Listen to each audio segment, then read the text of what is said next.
আমন্ত্রণ ২১-এর রাতে আমাদের আজকের বিষয় সীমান্ত নিয়ে ঢাকার স্পষ্ট বার্তা। আজকে আমাদের সঙ্গে উপস্থিত আছেন রাজনীতি বিশ্লেষক শরীফুজ্জামান শরীফ, আপনাকে স্বাগত জানাচ্ছি। আমাদের সঙ্গে আছেন বিএনপি নেতা রাশেদ খান, আপনাকেও স্বাগত জানাচ্ছি।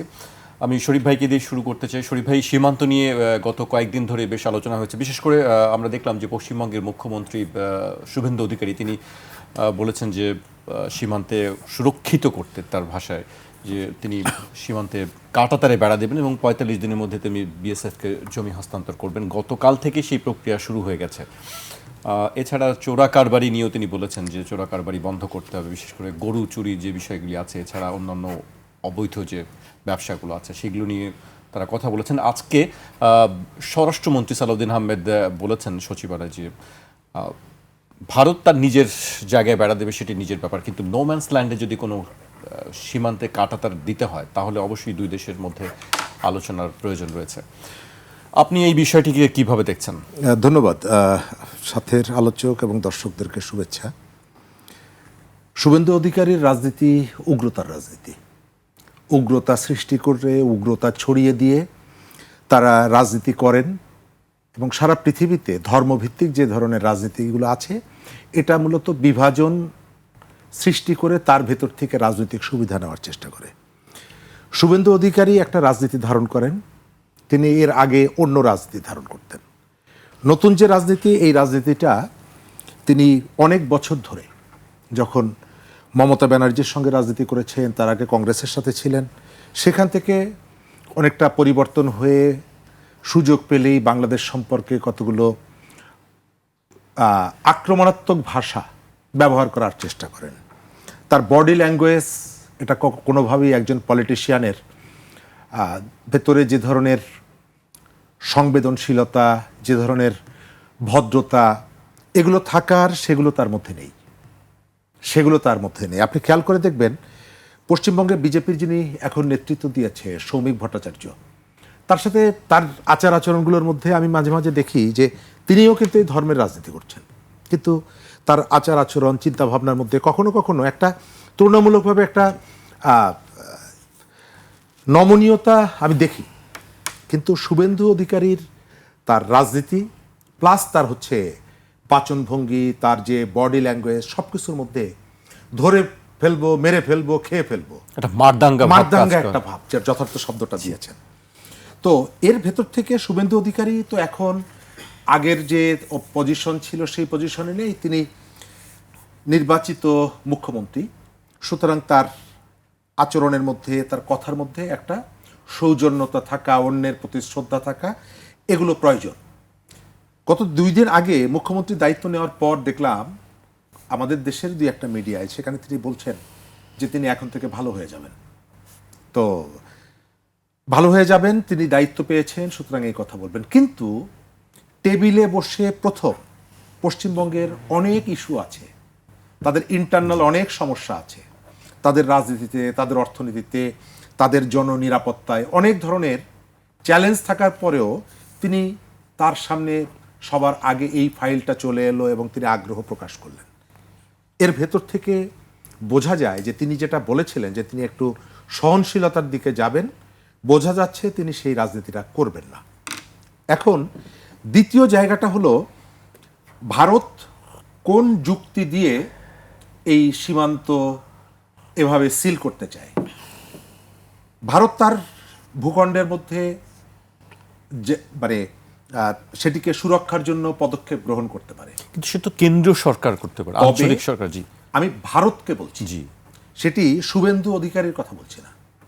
শুভেন্দু অধিকারী ব্যক্তিগত উদ্যোগে বা কেবলমাত্র পশ্চিমবঙ্গ সরকারের উদ্যোগে এই কাজটি করবে না। আমাদের স্বরাষ্ট্রমন্ত্রী যেটি বলেছে যে কেন্দ্রীয় সরকারের সাথে সংযোগ রাখছেন, কেন্দ্রীয় সরকারের কনসার্ন ছাড়া পশ্চিমবঙ্গ সরকার এই কাজটি করবে না। যখন তিস্তার পানি চুক্তির ইস্যুটি এলো, মনে আছে, কেন্দ্রীয় সরকার বলে দিল মমতা ব্যানার্জি যদি রাজি হন তাহলে এই চুক্তির দিকে যাব। সুতরাং এটা উল্টাভাবে শুভেন্দু অধিকারী এখানে বেড়া দিতে পারবেন না যদি তাদের চোখের ইশারা মিনিমামটা না থাকে। ধরে নিতে হবে শুভেন্দু যা করছেন সেটি পশ্চিমবঙ্গের কেন্দ্রীয় সরকারের পরামর্শ নিয়ে করছেন।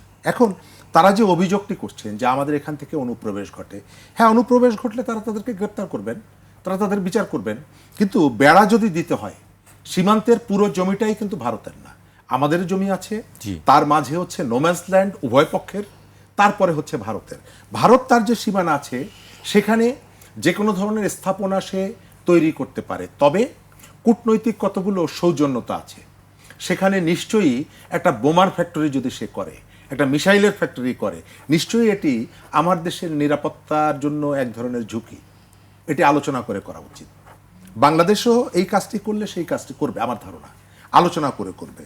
একই সাথে আমি এটাও মনে করিয়ে দিব, আপনার যারা সেখানে যাচ্ছে তারা কারা, উদ্দেশ্যটা কি।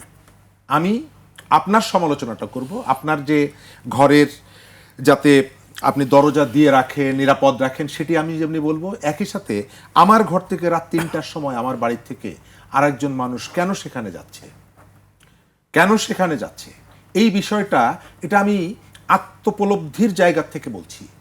রাত 3টার সময়, রাত 2টোর সময়, গভীর রাতে আমাদের লোকজন কেন যাচ্ছে, নিশ্চয়ই এর সাথে একটা সংযোগ আছে, এবং যে কাজটি হচ্ছে এই কাজটি আইনের স্বীকৃত না। আবার উল্টা দিকে আপনি দেখেন যে আমার এখান থেকে যে যাচ্ছে, আমি তাকে ভালো বলছি না, কিন্তু যে যাচ্ছে আইনের প্রয়োগটা হচ্ছে কেবল তার জন্য। যিনি এখান থেকে গরু আনতে যাচ্ছেন, গরু আনতে যান, এটাকে আমি সমর্থন করি না। আপনার এখানে বাণিজ্যের সিস্টেম আছে, আপনি চোরাচালানিকে আমি সাপোর্ট করি না, কিন্তু যারা যাচ্ছেন, একটা পক্ষ বর্ডার পর্যন্ত গরু নিয়ে আসছেন, ভারতীয় বিভিন্ন সামগ্রী নিয়ে আসছেন, আর একটা পক্ষ এখান থেকে গিয়ে সেটি সংগ্রহ করছেন, তো আপনি মেরে দিচ্ছেন এই পক্ষকে। যারা ওই পর্যন্ত নিয়ে আসছে তাদের কিছু বলছেন না। এটা নিয়ে আমাদের এখান থেকে যে ধরনের সোচ্চার হওয়া দরকার, যে ধরনের কথা বলা দরকার, সেই কথাগুলো আমরা বলছি না। আজ থেকে 4 বছর আগে পশ্চিমবঙ্গ সিপিএমের সাধারণ সম্পাদক মোহাম্মদ সেলিম, তিনি একটা প্রেস কনফারেন্স করেছিলেন, এবং তিনি ওই ভারতের তৃণমূল কংগ্রেসের মদন মিত্র এবং তার সেখানকার যে সমস্ত গডফাদারগুলো গরু চোরাচালানের সাথে যুক্ত, তাদেরকে কন্ডেম করার জন্য তিনি সংবাদ সম্মেলনে জানতে চেয়েছিলেন যে আমরা যে গুলি ছুড়ি, বিএসএফ যে গুলিটা ব্যবহার করে, এটা কেবলমাত্র বাংলাদেশ থেকে যারা আসে তাদের বুকে কেন লাগে, তারা তো কলকাতা পর্যন্ত আসে না, তারা সীমান্তে আসে। তো সীমান্ত পর্যন্ত যারা এই সামগ্রীগুলো নিয়ে আসে তারাও তো অপরাধী, তারা কোথায়, তাদেরকে ধরা হয় না কেন? এবং তিনি অভিযোগ করে বলেছিলেন যে, এটি আপনি এখন নেটে পাবেন, তিনি অভিযোগ করে বলেছিলেন এর সঙ্গে যেমনিভাবে পশ্চিমবঙ্গ সরকারের নীরবতা অথবা দুর্বলতা আছে, এর সঙ্গে বিজেপি সরকারের নীরবতা আছে, এবং এই প্রক্রিয়ার সঙ্গে তৃণমূল কংগ্রেসের যে অপরাধী যারা, সমাজ বিরোধী যারা, তারা এটার সাথে যুক্ত, এবং একটা বড় অংশ বিএসএফ এর কাছে যায়। সীমান্তে এই যে চোরাচালান, এটা কিন্তু একপাক্ষিক বিষয় না, এটা বহুপাক্ষিক বিষয়। এর সাথে অনেকগুলো পক্ষ জড়িত থাকে, স্থানীয় প্রভাবশালী রাজনীতিবিদ থেকে শুরু করে, আইন শৃঙ্খলা থেকে শুরু করে অনেকগুলো জায়গায় যায়, কিন্তু গুলিটা লাগে ওই ছেলেটার যে গভীর রাতে এই কাজটি করতে চায়। আমরা চাইবো, বাংলাদেশ ভারত প্রতিবেশী দেশ, আমরা কাউকেই ইচ্ছা করলে রাগ করে চলে যেতে পারবো না যে তুই থাক আমি চলে গেলাম, এরকম সেই অবস্থা সুযোগটা নাই, তাদেরও নাই আমাদেরও নাই। আমরা চাইবো এগুলো চ্যালেঞ্জ, দুটো দেশের সম্পর্কের মধ্যে চ্যালেঞ্জ, এই চ্যালেঞ্জগুলো মোকাবেলা করার জন্য আপনার ধৈর্য দরকার, আপনার সহনশীলতা দরকার, উভয় পক্ষের ধৈর্য দরকার। কিন্তু উস্কানিতে কিন্তু পা এই যে নেওয়া দরকার। উস্কানি, ধৈর্যের কথা বলছেন, সহনশীলতা দরকার, কিন্তু উস্কানির কথাটা আমি আপনার কাছে আসবো, আবার আমি রাশেদ খানের কাছে আসতে চাই। রাশেদ খান, যে উস্কানির মূলক কথাবার্তা, আপনার কাছে কি মনে হয় যে হঠাৎ ক্ষমতায় আসার পরপরই সাথে সাথেই মানে বাংলাদেশে বেড়া দিতে হবে, চোরাচালান বন্ধ করতে, অবশ্যই বন্ধ করতে হবে, কিন্তু তাদের জায়গায় তো আগে নিশ্চয়ই বন্ধ করতে হবে? আপনার এই বিষয়ে মতামত কি? আসসালামু আলাইকুম, সবাইকে শুভেচ্ছা। দেখেন, পশ্চিমবঙ্গের জনগণ এমন একজন শাসককে পেয়েছে যাকে আমি শাসক মনে করি না, তিনি একজন নিপীড়ক। তিনি মুসলমান নিধন, তাদের ভোটাধিকার হরণ করা, নির্যাতন করা, নানান ধরনের অপকর্মের সাথে জড়িত। বাংলাদেশকে নিয়ে বাজে মন্তব্য করা এবং বাংলাদেশের জনগণকে তুচ্ছ তাচ্ছিল্য করা, এইটা হলো তার রাজনীতি। এর বাইরে তার কোনো পলিটিক্স নাই। দেশ গঠন, একটি অসাম্প্রদায়িক রাষ্ট্র বিনির্মাণ করা বা একটি অঙ্গরাজ্য বিনির্মাণ করা, এই ধরনের কোনো বক্তব্য তার মধ্যে নাই। তিনি উগ্র মৌলবাদী। আমরা অনেক সময় দেখি যে মুসলমানদেরকে বা যারা ইসলামিক রাজনীতি করে তাদেরকে পৃথিবীর বিভিন্ন দেশ উগ্রবাদী, চরমপন্থী বলে থাকে। কিন্তু আমি চ্যালেঞ্জ করে বলতে পারি, পৃথিবীর ইতিহাসে এই মুহূর্তে সবথেকে বড় উগ্রবাদী এবং চরমপন্থী মৌলবাদী এই শুভেন্দু অধিকারী। তার বিরুদ্ধে অবশ্যই বাংলাদেশকে সোচ্চার থাকতে হবে। শুধুমাত্র তিনি একটি অঙ্গরাজ্যের নেতা, মুখ্যমন্ত্রী, এর মধ্যে আমাদের সীমাবদ্ধ থাকলে হবে না। কারণ ইতিমধ্যে তিনি সীমান্তে কাঁটাতারের বেড়া দিবেন এবং সেই ধরনের বক্তব্য, এমনকি হয়তো সামনে উদ্যোগও নেবেন। কেন? না, উদ্যোগ শুরু করে গেছেন, হ্যাঁ, গতকাল থেকেই শুরু হয়ে গেছে উদ্যোগ। আচ্ছা, তো তিনি এটি করতে চাচ্ছেন কেন? তার নিজের রাজনীতিকে আরও বেশি পাকাপোক্ত করার জন্য। এমনও হতে পারে, আমরা দেখেছি যে ভারত বাংলাদেশ সীমান্তে যেভাবে ফেলানীর লাশকে ভারতীয় বিএসএফ তারা ঝুলিয়ে রেখেছিল নির্মমভাবে গুলি করে হত্যার পরে, এই কাঁটাতারের বেড়া দেওয়ার আরেকটি উদ্দেশ্য থাকতে পারে। সীমান্তে বাংলাদেশি নাগরিককে যে নির্মমভাবে একের পর এক বিভিন্ন সময় হত্যা করা হয়েছে, এখনও সেই হত্যা কিন্তু বন্ধ হয়নি। এইভাবে বাংলাদেশি নাগরিককে হত্যা করে এই সীমান্তের কাঁটাতারে ঝুলিয়ে রাখবে এবং ভারতে যারা হিন্দুত্ববাদী রয়েছে তাদেরকে দেখাবে, দেখো আমি যা বলেছিলাম যে এখানে কোনো মুসলমানের স্থান থাকবে না। দেখেন, তার একটা বিদ্বেষ হলো মুসলমানদের বিরুদ্ধে। তিনি এর আগে বাংলাদেশকে নিয়ে যেটি বলেছেন, বিশেষ করে গণঅভ্যুত্থানের পরের যে সরকার, অন্তর্বর্তীকালীন সরকার, সেই সরকার নিয়ে আমাদের যৌক্তিক সমালোচনা আছে, কিন্তু আমরা কেউই কিন্তু ওই সরকারকে অবৈধ বলি না।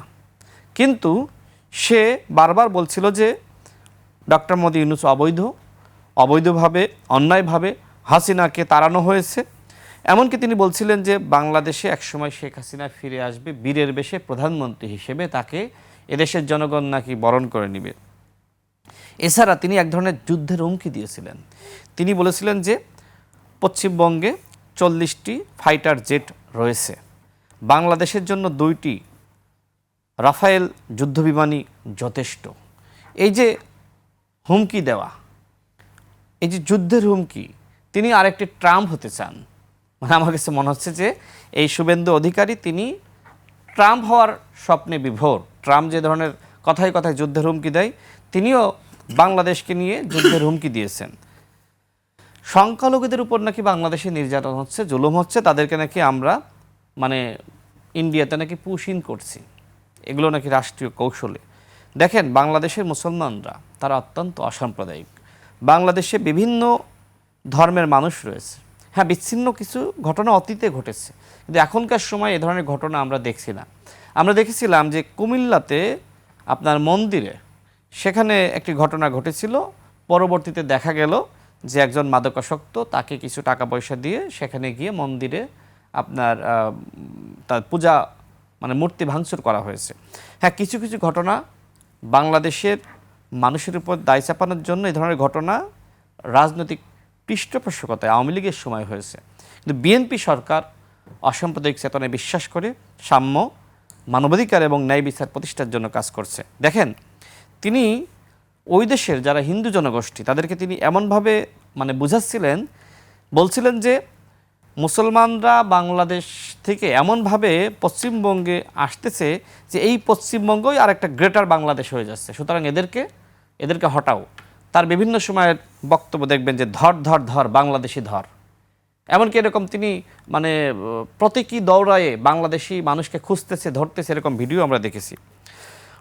তবে খুব দুঃখ লাগলো যে বাংলাদেশে যে একটি দল গৃহপালিত বিরোধী দল ছিল এবং বাংলাদেশের গণতন্ত্রকে হত্যার সাথে জড়িত এবং ভারতের সাথে খুব ভালো সম্পর্ক, সেই জিএম কাদের এই শুভেন্দু অধিকারী এই চরমপন্থী মৌলবাদীকে শুভেচ্ছা জানিয়েছে, যাকে বাংলাদেশের জনগণ বর্জন করেছে, যাকে আমরা প্রতিদিনই ঘৃণা জানাচ্ছি, সেই ঘৃণার পাত্রকে জিএম কাদের বরণ করে নিয়েছে। আমি জিএম কাদেরকে তিরস্কার করছি এবং তাকে আমি বলতে চাই, বাংলাদেশে আপনার আর থাকার দরকার নেই।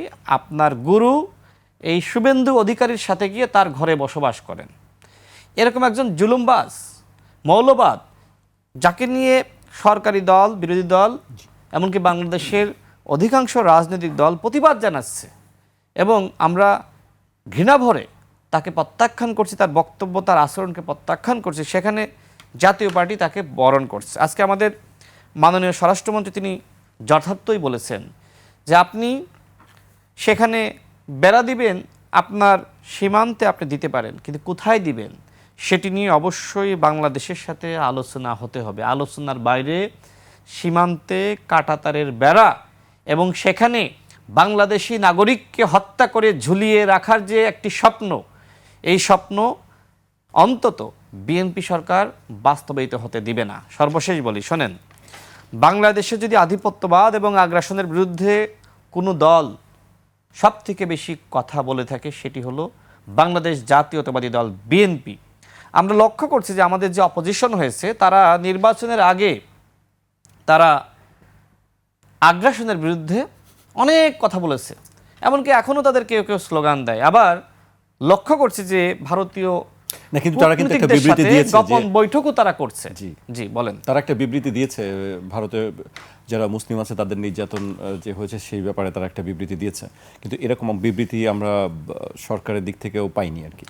আজকে স্বরাষ্ট্রমন্ত্রী যেখানে নিজেই বললেন, এবং আপনি দেখেন যে আপনার স্বরাষ্ট্রমন্ত্রী এর আগে যখন ভারতের সদ্য বিদায়ী হাই কমিশনার তার সাথে সাক্ষাৎ করার জন্য এসেছিলেন, সেই সময় তিনি বলেছিলেন যে সীমান্তে যে হত্যা হয় এটিকে জিরো লেভেলে আনতে হবে। আমাদের পররাষ্ট্র উপদেষ্টার বক্তব্য শুনেছেন। আমাদের পররাষ্ট্রমন্ত্রী যে সময় তিনি চীনে গিয়েছেন, তার আগে তিনি কি বলেছিলেন যে তিস্তা মহাপরিকল্পনা বাস্তবায়ন করার জন্য ভারতের অনুমতির প্রয়োজন নাই। এই যে আপনি বেড়াটা দিয়ে দিবেন, এতদিন যদি আমাদের এই যে ভারতের সাথে আলোচনা না করে আমরা যদি তিস্তা ব্যারেজ দিয়ে দিতাম, তাহলে কি হতো? পারতাম না? এটা তো সম্ভব, আমাদের সীমান্তে আমরা দিব। অর্থাৎ চাইলেই আপনার সীমান্তে আপনি যা ইচ্ছা করতে পারেন না। এই পৃথিবীটা একটা গ্লোবাল ভিলেজ। এই পৃথিবীর একটা রাষ্ট্রের সাথে আর একটা রাষ্ট্রের সম্পর্কের প্রয়োজন আছে, আলোচনার বাইরে কিচ্ছু করা যায় না।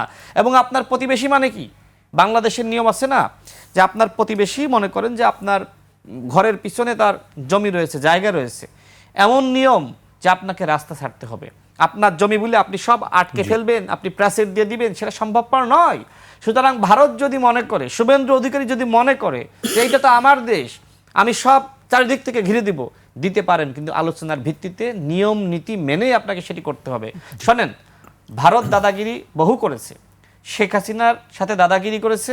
শেখ হাসিনা ক্ষমতায় থাকার জন্য যদি ভারত বলতো যে বাংলাদেশকে লিখে দাও, ও তাই করতো, এবং সেটি বলেছে যে ভারতকে যা যা দিয়েছি ভারত আজীবন মনে রাখবে। সেই আজীবন মনে রাখার কারণেই তাকে সেখানে আশ্রয় দিয়েছে। আমরা ভারত সরকারকে বলবো, আমরা আপনাদের সাথে সম্পর্ক চাই, ভারতের জনগণের সাথে সম্পর্ক চাই, কিন্তু সেই সম্পর্ক হতে হবে ন্যায্যতার ভিত্তিতে, সম্মানের ভিত্তিতে, মর্যাদার ভিত্তিতে। আমার দেশের মানুষকে হত্যা করে আপনি কাঁটাতারে ঝুলিয়ে রাখবেন আর বলবেন যে আমার সাথে সম্পর্ক করেন না। সম্পর্ক হবে, কিন্তু সেই সম্পর্ক হবে চোখে চোখ রেখে, যেটি আমাদের পররাষ্ট্রমন্ত্রী বলেছে, আমাদের পররাষ্ট্র বিষয়ক উপদেষ্টা বলেছে, আমাদের স্বরাষ্ট্রমন্ত্রী বলেছে, এমনকি বিএনপির সিনিয়র যুগ্ম মহাসচিব তিনিও বলেছেন। এগুলো ভারতের বন্ধ করতে হবে। প্রতিবেশীর সাথে সম্পর্ক খারাপ করা যায় না, আমরাও চাই না, আমরা যুদ্ধ চাই না। অন্তর্বর্তীকালীন সরকারের একজন ছাত্র উপদেষ্টা যুদ্ধের একটা বক্তব্য, ওই টাইপের একটা বক্তব্য দিয়েছিলাম। আমরা কিন্তু প্রতিবাদ করেছিলাম যে না, ভারতের সাথে আমরা যুদ্ধ চাই না, আমরা সম্পর্ক চাই, আমরা বিশ্বাস, মর্যাদা, ন্যায় বিচারের সম্পর্ক চাই। আপনার কাছে আমি আবার আসবো, আমি শরীফ ভাইয়ের কাছে আসতেছি। শরীফ ভাই, আমরা রাশেদ খানের কথার মধ্যে কয়েকটি নাম আমরা শুনছিলাম। শেখ হাসিনার কথা তিনি বলছিলেন, জিএম কাদেরের কথা তিনি বলছিলেন। আমরা দেখলাম যে দুই দলের পক্ষ থেকে শুভেচ্ছা জানানো হয়েছে। আরেকটি বিষয় আমরা গতকাল আমরা দেখেছি, অলি আহমেদ তিনি বলছিলেন যে শেখ হাসিনার পরামর্শে শুভেন্দুকে মুখ্যমন্ত্রী করা হয়েছে। এই ধরনের বক্তব্যের পিছনে আসলে কি ভিত্তি আছে কি? প্রথম জায়গাটা হচ্ছে অলি আহমদ দিয়ে শুরু করি। জি, তিনি একজন বর্ষিয়ান রাজনীতিবিদ, কিন্তু একটা পর্যায়ে গিয়ে যে মানুষ নির্বোধ হয়ে যায় সেটি তার বক্তব্যের ভেতর থেকে প্রমাণিত, এবং তিনি প্রায় অসংলগ্ন কিছু কথাবার্তা বলেন। সেখানকার নির্বাচন কমিশন সম্পর্কে কি কোনো ধারণা আছে ওনার? ভারতের আপনি অনেকগুলো জায়গায় সমালোচনা করতে পারেন, কিন্তু সেখানকার নির্বাচন কমিশন এখন পর্যন্ত খুবই ইন্ডিপেন্ডেন্ট একটা প্রতিষ্ঠান হিসাবে মোটামুটি নির্বাচনের কতগুলো বিশ্বাসযোগ্যতা রক্ষা করে চলেন। সেখানে শেখ হাসিনার নির্দেশে শুভেন্দু অধিকারী মন্ত্রী হয়ে যাবে, মুখ্যমন্ত্রী হয়ে যাবে, এটা একেবারে শিশুসুলভ আচরণ। এখন তারা যদি তাদের ইমেজটা, ইজ্জতটা নষ্ট করতে চায়, আমরা তো জোর করে আটকে রাখতে পারবো না। আপনি যে প্রশ্নগুলো করবেন, আমি চাইলে অনেক গরম গরম কথা বলবো, খুব পপুলিস্ট হবে, কিন্তু আমি দু একটা রিয়েলিটি বলতে চাই। জি, আমরা শুনতে চাই। সেটা হলো, আপনি আমাদের এখানে আমরা যেটা দেখছি, আমরা পারস্পরিক শ্রদ্ধাটা কখনো কখনো হারিয়ে ফেলি। তাদের কাছ থেকে দাদা ভাই সুলভ আচরণ, এটা যেমন অন্যায্য, অন্যায়, আবার আমরা কখনো কখনো চেষ্টা করি তার লেজে একটু কিভাবে পাড়া দেওয়া যায়। রাশেদ ভাই বললেন, আমরা অন্তর্বর্তী সরকারের সময় একাধিক ভার আমরা খুব ইন্টেনশনালি, ভারত যখন শেখ হাসিনা চলে গেছে, ভারত মনে করেছে তাদের ব্যক্তিগত কোনো ক্ষতি হয়েছে অথবা তাদের একজন প্রতিনিধি এখান থেকে চলে গেছে, জুলাইকে তারা মানতে পারেনি। এটা যেমন সত্য, আবার জুলাইয়ের যখন ঢাকার রাস্তায় রাস্তায় ছাত্র পুলিশ যুদ্ধ হচ্ছিল, তখন কলকাতার রাস্তায় যাদবপুর বিশ্ববিদ্যালয়ে, বিভিন্ন বিশ্ববিদ্যালয়ের শিক্ষার্থীরা বাংলাদেশের তরুণদের পক্ষে লড়াই করেছে, মিছিল করেছে। কিন্তু আমরা যখন ক্ষমতায় বসলাম, তখন ঘোষণা দিয়ে দিলাম 7 সিস্টার দখল করে নিয়ে আসব। তো আপনি এই কাজটা একজন উপদেষ্টার জায়গা থেকে, একজন উপদেষ্টা তিনি ম্যাপ তৈরি করে দিচ্ছেন সোশ্যাল মিডিয়ায়, এগুলো তো এক ধরনের উস্কানি। আপনি বাঘের পেছনে গিয়ে আপনি এই কাজটি করবেন না। তাকেও যেমনিভাবে আমাকে শ্রদ্ধা করতে হবে, আমার জায়গা থেকেও কোনো ধরনের উস্কানিমূলক কাজ আমি করব না। ধরেন এই যে নির্বাচনটা হলো, নির্বাচন নিয়ে যে আলোচনাগুলো হচ্ছে এবং নির্বাচনের পরে যে প্রতিক্রিয়া, শুভেন্দু অধিকারীকে আমি দেখি যে তার যে রাজনীতি, সেই রাজনীতির তিনি প্রতিনিধিত্ব করেন। যে রাজনীতি গোদরাতে একটা ট্রেন পুড়িয়ে দিয়ে শত শত মানুষকে হত্যা করেছিল, যে রাজনীতি একজন মানুষের ফ্রিজের মধ্যে 2 টুকরো মাংস পাওয়ার কারণে তাকে পিটিয়ে হত্যা করেছিল, শুভেন্দু অধিকারী সেই রাজনীতি করেন। আমি এখানে, এবং আমি ওই ভারতের মধ্যেও অনেক মানুষকে রেসপেক্ট করি, তারা হচ্ছে শুভেন্দু অধিকারীদের এই রাজনীতির বিরুদ্ধে দাঁড়িয়ে লড়াই করছেন, কথা বলছেন। কিন্তু আমরা কখনো কখনো পুরোটা এক করে ফেলি। আমি আপনাকে বলি যে ভারতের যে নির্বাচন, আমি এখানে দেখছি, গতকালকে দেখলাম 15টার মতন ভিডিও বেরিয়েছে যে সেখানে নির্বিচারে সমস্ত মুসলমানদেরকে মেরে ফেলা হচ্ছে, ধর্মীয় প্রতিষ্ঠান সব ধ্বংস করে ফেলা হচ্ছে, সুতরাং এখান থেকে আমরা হিন্দুদেরকে পেটাবো। এই ভার্সনটাই ঠিক, আমরা এখানে হিন্দুদেরকে পেটাবো। আমি আপনাকে মনে করিয়ে দেই, ভারতের মুসলমানদের ভোটের পার্সেন্টেজ কত? 20 থেকে 21% ভোট নিয়ে কেউ কোথাও জিততে পারে না। কলকাতা পৌরসভার মেয়র হচ্ছে ফিরহাদ হাকিম, তিনি মুসলিম, তিনি পরাজিত করেছিলেন যাকে, তার নাম জীবন সেন। কিন্তু আপনি যদি বলেন যে ওখানে সমস্ত মুসলমানদেরকে শেষ করে দিচ্ছে, আমি এটি মানব না। আবার এই যে পশ্চিমবঙ্গের বিধানসভা নির্বাচন, 40 জন মুসলমান প্রার্থী তারা বিজয়ী হয়েছেন, আপনি যদি বলেন যে শুধুমাত্র মুসলমানরা সেখানে ভোট দিয়েছে, আরে সেই ভোটের পার্সেন্টেজ তো 20 থেকে 21। তার মানে হলো ওখানেও শুভবোধের অনেক মানুষ আছে যারা এই যে ধর্মের বিভাজন, এই যে ঘৃণা উৎপাদন, ওই যে প্রতিবেশীকে, ফেলানিকে ঝুলিয়ে রাখা, এর বিরুদ্ধে কথা বলে। ওই যে মোহাম্মদ সেলিমের কথা বললাম, সেখান থেকে অনেকে কথা বলে, জুলাইয়ের পক্ষে কথা বলে। কিন্তু আমরা কি করি? আমরা করি কি, যখন ঘৃণাটা ছড়াই, যখন বিভক্তটা করি, তখন হিসাব করি ওই যে পপুলার ভার্সনটা কি হতে পারে সেটি নিয়ে আসি। সরকারের রেসপন্সিবিলিটি আছে। রাশেদ ভাইরা সরকারি দল করেন, বিএনপি সরকারি দল। বিএনপি শুধুমাত্র টক শোতে এবং রাস্তায় বললে হবে না। যদি আপনি মনে করেন যে ভারত এখানে কূটনৈতিক যে রীতিনীতি সেটি অমান্য করছে, বড় ভাই সুলভ আচরণ করছে, আওয়ামী লীগের প্রতি তার যে দুর্বলতা ছিল সেখান থেকে সে সরতে পারে নাই, আপনার এখানে ভারতীয় যে কূটনীতিক আছে তাকে ডেকে তাকে প্রশ্ন করতে হবে। সেটা কি পারবেন? করবেন সেটা? নাকি রাস্তায় বলবেন? যদি ওটি করতে পারেন তাহলে ধরে নিব বাপের বেটা, সাহস আছে। কিন্তু আপনি যদি ব্যালেন্স করতে চান, পাবলিক পারসেপশনকে বুঝে রাস্তায় এক কথা বলবেন, আর ওই জায়গাটায় রিয়েল যে সিস্টেমটা, যে প্রক্রিয়ায় প্রতিবাদটা জানানো উচিত সেটা প্রতিবাদ জানাতে হবে। কিন্তু তার মানে এইটা না ওই যে অন্তর্বর্তী সরকারের সময় প্রত্যেকটা কথায় কথায় এক ধরনের টেনশন ক্রিয়েট করা, না সেটা আমরা চাই না। এই কারণে চাই না, বিএনপির কাঁধে অনেকগুলো চ্যালেঞ্জ আছে, অনেকগুলো উত্তরাধিকার সূত্রে অনেকগুলো বোঝা তার কাঁধের উপরে। সব থেকে বড় বোঝা হচ্ছে ঋণের বোঝা। এই অবস্থায় আমরা চাইবো আপনি নতুন নতুন ফ্রন্ট ওপেন না করবেন। আমাদের এখান থেকে প্রতিবেশীদের সাথে আমরা মর্যাদা অক্ষুণ্ণ রেখে একটা ভালো সম্পর্ক চাই, আমরা ওইভাবে উস্কানি চাই না। সেই কারণে বিএনপিকেও সরকার এবং রাজনৈতিক দল হিসাবে উভয়কে খুব দক্ষতার সাথে এই পরিস্থিতিটা মোকাবেলা করতে জি অবশ্যই। আমাকে এই পর্যায়ে বিরতিতে যেতে হচ্ছে, আমি আবারও ফিরছি, একটা বিরতি নিচ্ছে, ফিরছি এখনই।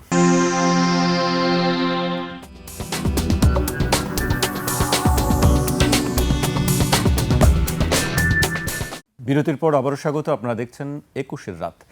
আমাদের সঙ্গে আছেন রাজনীতি বিশ্লেষক শরীফুজ্জামান শরীফ এবং বিএনপি নেতা রাশেদ খান। আমি এ পর্যায়ে রাশেদ খানকে দিয়ে শুরু করতে চাই, কিন্তু শুরু করার আগে আমি দেশের পর্যায়ে আসতে চাই।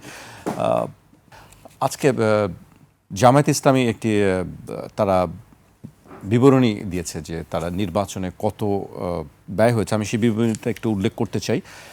জামায়াতের সেক্রেটারি জেনারেল মিয়া গোলাম পরোয়ার স্বাক্ষরিত বিবরণীতে জানা যায়, নির্বাচনে দলটির মোট ব্যয় হয়েছে 4,49,47,972 টাকা। এর মধ্যে 225 জন প্রার্থীকে অনুদান হিসেবে দেওয়া হয়েছে 4 কোটি টাকা, যেখানে গড়ে প্রতি প্রার্থী দল থেকে পেয়েছেন প্রায় 1.5 লাখ থেকে 2 লাখ টাকা।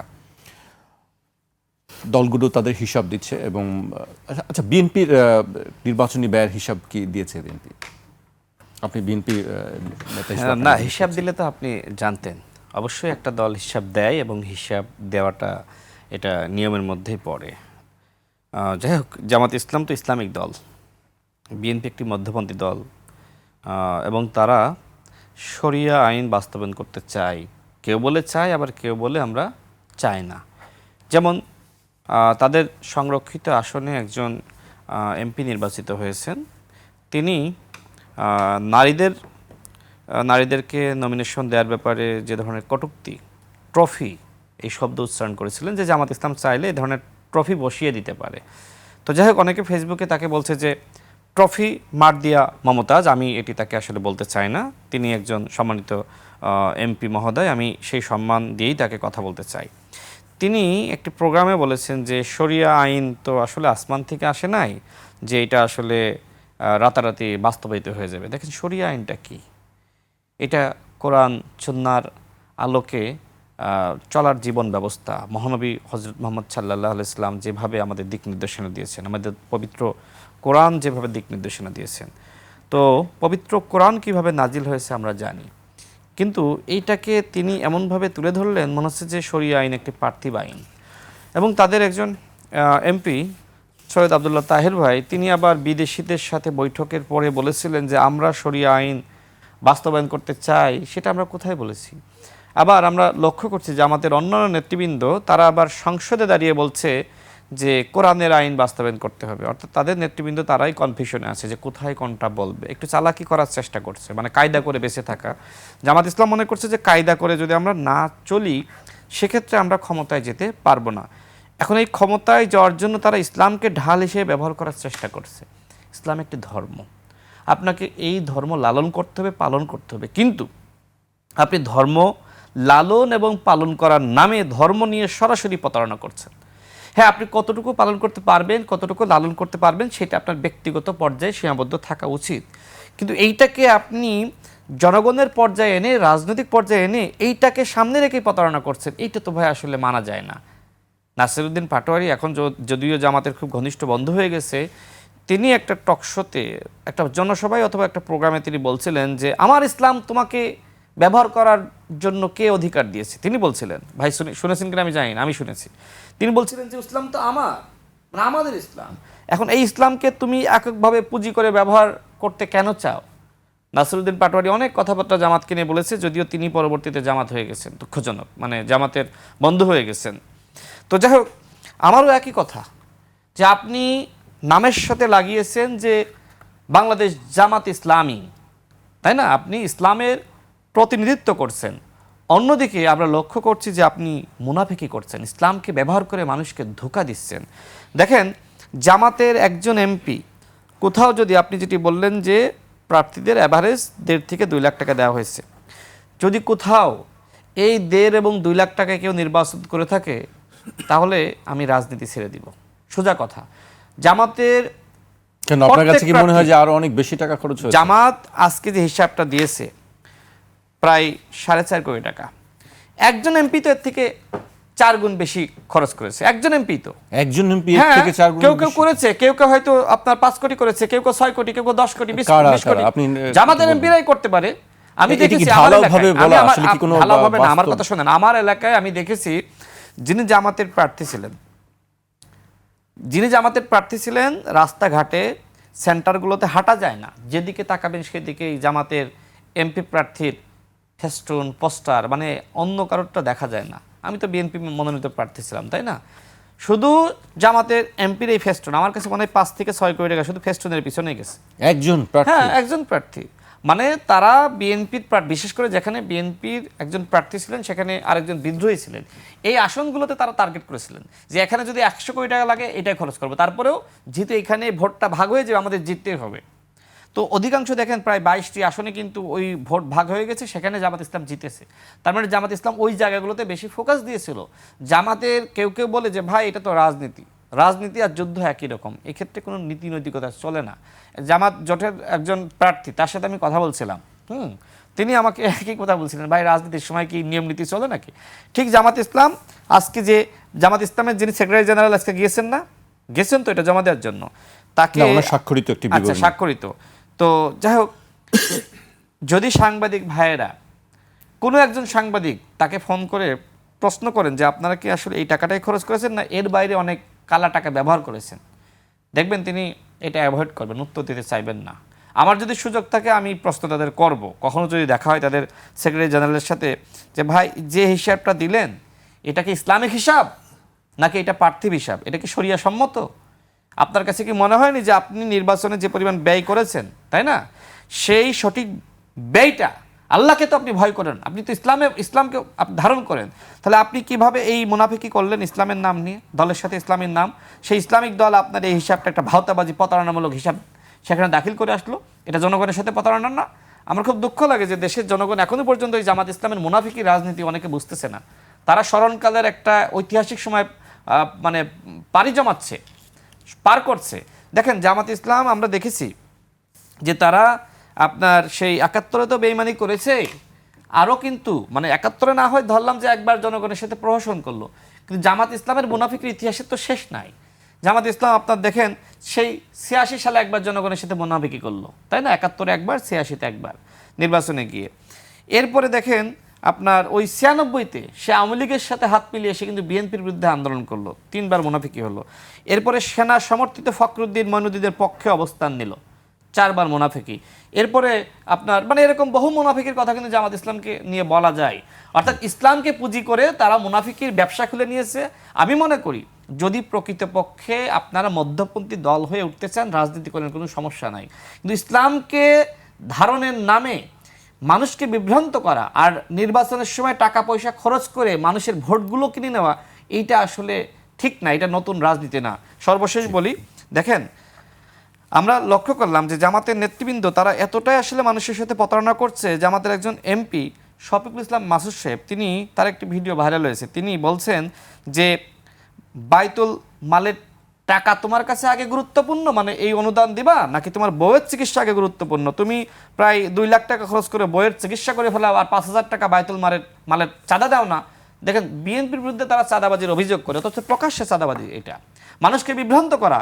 একজন মানুষের সহধর্মিণী তিনি অসুস্থ হয়েছেন, সেইটাকে উদাহরণস্বরূপ টেনে তিনি বলছেন যে আগে কি তোমার বউয়ের চিকিৎসা নাকি আগে বাইতুল মালের চাঁদা? What is this? এমনকি এরপরে দেখলাম, এই ভিডিওর পরে দেখলাম যে তিনি আবার কোরআন হাদিসের আলোকে ব্যাখ্যা দিচ্ছেন। কোরআন হাদিসের যে বক্তব্য এইটাকে তাদের প্রয়োজনে তারা নিজেদের মতন অনুবাদ করছে, ব্যাখ্যা বিশ্লেষণ দিচ্ছে। তো জামাতের এই মুনাফিকি রাজনীতি আসলে অত্যন্ত দুঃখজনক। আবার দেখলাম ওই যে এমপি হয়েছেন আমির হামজা, আসলে আমি জানি না ওই এলাকার মানুষ কেন তাকে ভোট দিয়ে নির্বাচিত করলো, আমরা দেখেছি নারীদের নিয়ে কটূক্তি করতে। তিনি আজকে একটি ভিডিও শুনলাম, তিনি বলছেন যে আমরা শয়তানকে পাথর মারি, ওখানে শয়তান রয়েছে, একটা প্রতীকী স্বরূপ, একটা পিলার রয়েছে এই জন্য। আর শহীদ মিনারে তিনি বলছেন যে আমরা তো এখানে কোনো লাশ নাই, আমরা ওইখানে আবাদত মনে করে যাইনি। কি মনে করে গিয়েছেন? ফুল দিতে। মানে কেন এতদিন পরে ফুল দিতে গেলেন? শ্রদ্ধা জানাতে? নাকি ওই যে আপনি এই উদাহরণটার সাথে এই উদাহরণ যায় না, আপনি বলছেন যে আমরা পিলার রয়েছে শয়তান মনে করে ওইখানে আমরা পাথর মারি, ওইখানে তো প্রকৃত শয়তান নয়, একটা প্রতীকী স্বরূপ।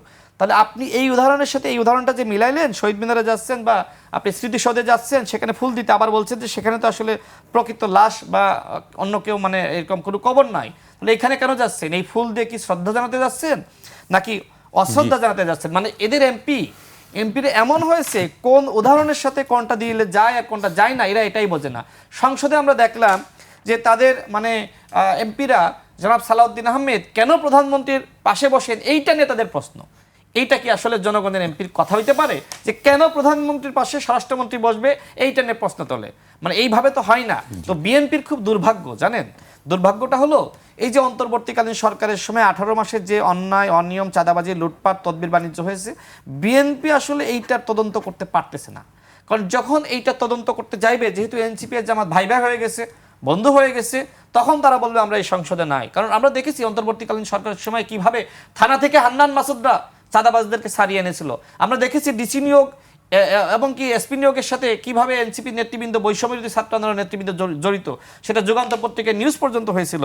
তো এখন এই যে অনেকে নাহিদ ইসলাম সংসদে দাঁড়িয়ে বলছে না যে আমার চাঁদাবাজির প্রমাণ করেন, আপনার প্রিয় তার বিরুদ্ধেই তো আপনার দুর্নীতির মানে অভিযোগ রয়েছে, ওই যে আতিক মোর্শেদ নগদের কেলেঙ্কারি, তো বহু কেলেঙ্কারি রয়েছে। তো যাই হোক, জামাত ইসলাম এবং এনসিপি এখন ভাই ভাই হয়েছে।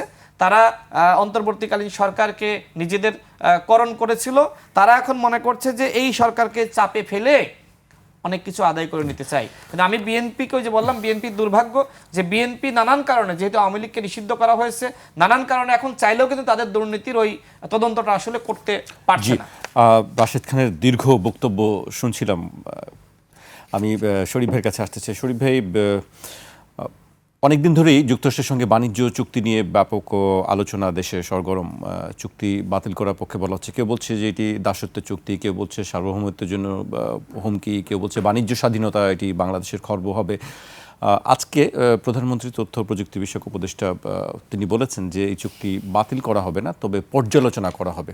চুক্তির কোনো বিষয়ে বাংলাদেশের স্বার্থবিরোধী হলে সেই বিষয়গুলো নিয়ে আলোচনা করা হবে। আপনি আসলে চুক্তিটাকে নিয়ে কিভাবে দেখছেন? আপনিও কথা বলেছেন আগেও একাধিকবার। ধন্যবাদ। এই চুক্তিটা প্রচুর আলোচনা এবং সমালোচনা হচ্ছে। যখন মানুষ দেখে যে দেশের স্বার্থবিরোধী কোনো কাজ হচ্ছে, তখন তার সমালোচনা করে। এর আগে আমরা প্রতিবেশী ভারতের সাথেও কতগুলো চুক্তি নিয়ে আলোচনা সমালোচনা হয়েছে, আন্দোলনও আমরা করেছি। বিএনপি যখন 2001-এ ক্ষমতায় আসে, তার ফুলবাড়ি চুক্তি এশিয়া এনার্জির সাথে, এটিকে অসম চুক্তি বলে ওই আন্দোলনে আমি নিজে অংশগ্রহণ করেছি এবং আমাদের অনেক বন্ধুরা হত্যাকাণ্ডের পর্যন্ত শিকার হয়েছে। আবার রামপালে যখন কয়লা বিদ্যুৎ প্রকল্প হয়, ভারত আওয়ামী লীগ মিলে করে, তার বিরুদ্ধেও রাস্তায় আমরা কথাগুলো বলেছি।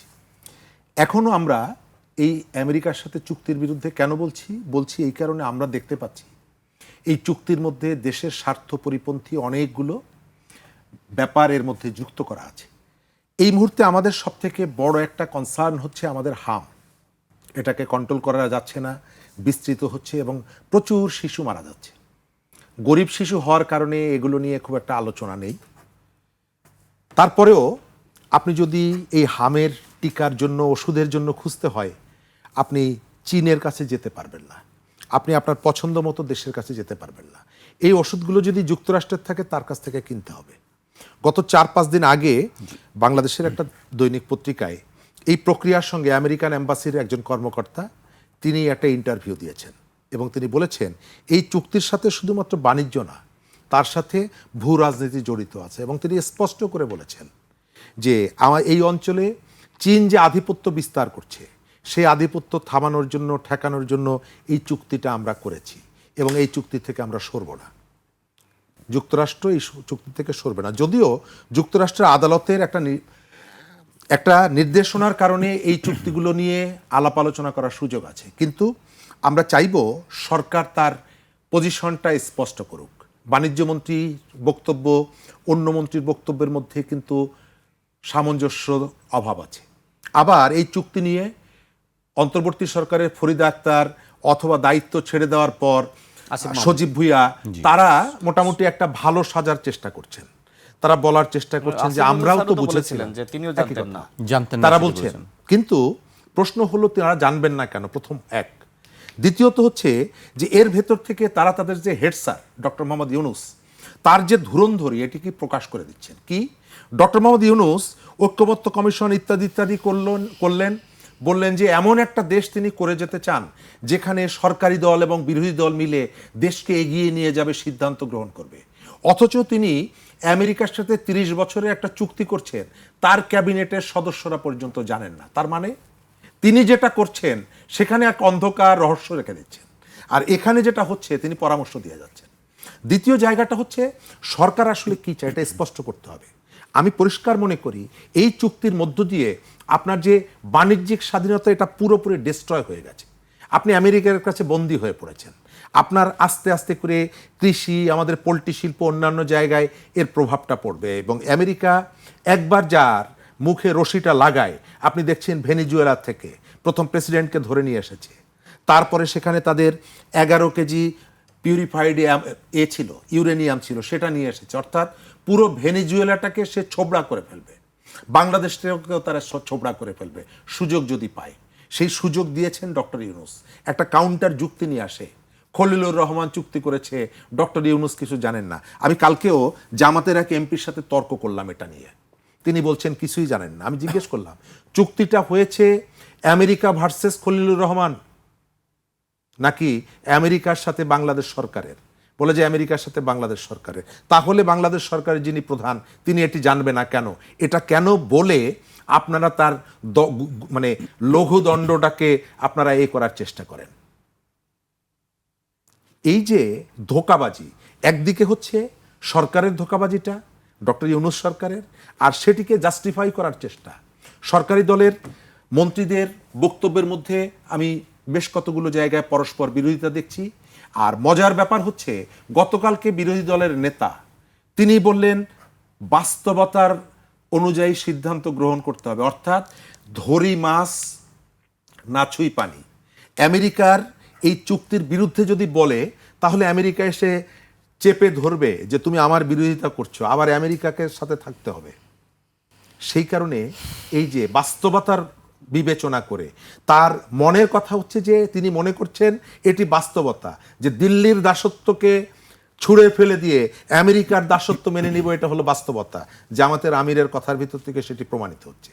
তারা এটি মেনে নিতে চাইছে, কিন্তু নিশ্চিত থাকেন আস্তে আস্তে মানুষ এর বিরুদ্ধে সংগঠিত হবে, মানুষ কথা বলবে। কারণ আমেরিকার সম্পর্কে আমাদের তো যে অভিজ্ঞতা, সেই অভিজ্ঞতা তো আমরা জানি। মজার ব্যাপার হচ্ছে রাশেদ ভাই জামাতের রাজনীতি নিয়ে একটা লম্বা বক্তৃতা দিয়েছেন, লম্বা কতগুলো আলোচনা এনেছেন। আমি তার সাথে যুক্ত করে দেই, আপনি ধুরন্ধরির রাজনীতিটা বোঝেন? আপনি যদি ফিলিস্তিন ইস্যুতে গাজাবাসীর পক্ষে থাকেন তাহলে আপনি কোনোভাবে পৃথিবীর কোনো জায়গা থেকে আমেরিকার পক্ষে থাকতে পারেন না। আমেরিকা মানে আমেরিকার পলিসি। গাজাতে একটা গুলি আমেরিকার পরামর্শ ছাড়া ফোটানো হয় না। গাজাতে একটা মিসাইল ছোড়া হয় না আমেরিকার অনুমোদন ছাড়া। তাহলে আপনি গাজার শিশুদের জন্য কাঁদবেন আর এখানে এসে সে আমেরিকার পক্ষে কথা বলবেন। এই যে ধুরন্ধরির রাজনীতি শেষ করে দিব এই জায়গায়। গত 10-15 বছরে এই যে জামাতের টাকা খরচের কথা বলছেন না, রাশেদ ভাই বলছে 3-4 গুণ, আমি তো মনে করছি অন্তত 10 গুণ বেশি টাকা খরচ করেছে। আমাদের এই অনুষ্ঠানটা যারা দেখছেন তাদের কাছে জিজ্ঞেস করবেন যে আপনার এলাকায় জামাত 25 লাখ টাকা খরচ করে নির্বাচনে জিতেছে অথবা নির্বাচন করেছে, এটাকে আপনি বিশ্বাস করেন? আমার বাগেরহাটের 3টি আসন জামাত জিতেছে। মানুষ অনেক কথা বলে, এর থেকে 20 গুণ টাকা খরচ করার কথা বলে। ভোট কেনার থেকে শুরু করে জামাত তার সমস্ত পথ এবং পদ্ধতি অ্যাপ্লাই করেছে। আপনার অনুষ্ঠানে আমরা বলেছি যে গুণগত পরিবর্তনের কথা আমরা শুনতে চেয়েছিলাম। ইউনিয়ন পরিষদ নির্বাচনে এক সময় এখানে ভোট কেনা হতো, সেইটা জামাত এবার জাতীয় সংসদ নির্বাচনে নিয়ে এসেছে। অনেক রকমের সমালোচনা ছিল নির্বাচনী ব্যবস্থায়, কিন্তু জাতীয় নির্বাচনে কোটি কোটি টাকা খরচ করে আপনি ভোট কিনবেন, এটা তো জুলাই অভ্যুত্থানের কালচারের সাথে যায় না। আমি শেষ করব এই জায়গাটায়, ধোঁকাবাজির যে রাজনীতি গত 30 বছরে বাংলাদেশে ঢাকার রাস্তায় যত মিছিল হয়েছে খেয়াল করে দেখবেন, তার মধ্যে অভিযোগ ছিল 4টি জায়গায় মুসলমানরা সব থেকে বেশি নির্যাতিত হচ্ছে। কোথায়? ভারতের কাশ্মীর, মিয়ানমারের রোহিঙ্গা, 3 নম্বরে হচ্ছে ফিলিস্তিনের গাজায়, 4 নম্বরে হচ্ছে চীনের উইঘরে। চীনের উইঘরের যে মুসলমান নিধন নির্যাতন, তার জন্য অভিযুক্ত কে? চীনের সরকার। 5 আগস্টের পরে জামাতের আমির সহ একাধিক টিম সেই চীন সরকারের আমন্ত্রণে চীন সফর করেছে। ফিরে এসে উইঘরের কথা একটা কথাও জিজ্ঞেস করেনি, কোনো সাংবাদিকও তাদেরকে জানতে চায়নি যে গত 30 বছর তো এখানে উইঘরের মুসলমানদের পক্ষে আপনারা মিছিল করলেন, তারা নির্যাতিত হচ্ছে, চীন সরকার নির্যাতন করছে। কই, আপনি তো এটি কি জিজ্ঞেস করেছিলেন বা ওদেরকে দেখতে গিয়েছিলেন, প্রস্তাব করেছিলেন? না। এই যে ধোঁকাবাজির যে রাজনীতি, এই ধোঁকাবাজির রাজনীতিকেও আপনাকে আস্তে আস্তে প্রত্যাখ্যান করতে হবে। জি, আজকে আমাকে শেষ করতে হচ্ছে। আপনাদের দুজনকে অনেক ধন্যবাদ আমাদেরকে সময় দেওয়ার জন্য। আজ এখানে শেষ করছি, কাল আবার দেখা হবে ঠিক রাত 12টায়।